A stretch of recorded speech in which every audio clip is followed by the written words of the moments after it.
स्क्रीनवर दिसणारा हा ताफा बघा. हा ताफा आहे राज्याचे मृदा व जलसंधारण मंत्री संजय राठोड यांचा. या ताफ्यात जवळपास 20 ते 25 गाड्या तुम्ही पाहू शकता. हा ताफा बघून असं वाटतंय की कुठलं आर्थिक संकट आणि कुठली इंधन टंचाई. देशात सगळं काही चांगलं सुरू आहे, परंतु वास्तविकता काय आहे हे आपल्या सर्वांना माहीत आहे. देशावर आलेलं आर्थिक संकट पाहून पंतप्रधानांनी नागरिकांना इंधन बचतीचे आवाहन केले होते.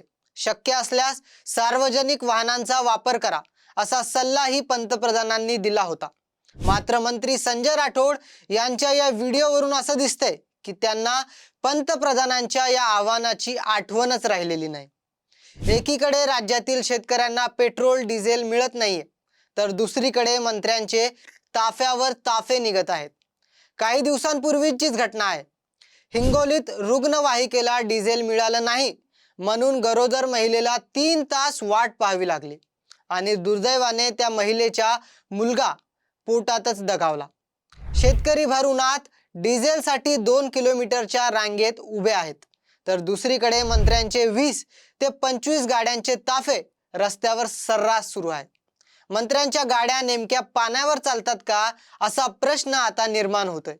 जर असं असेल तर नागरिकांनी देखील पंतप्रधानांच्या आवाहनाला केराची टोपली दाखवावी का?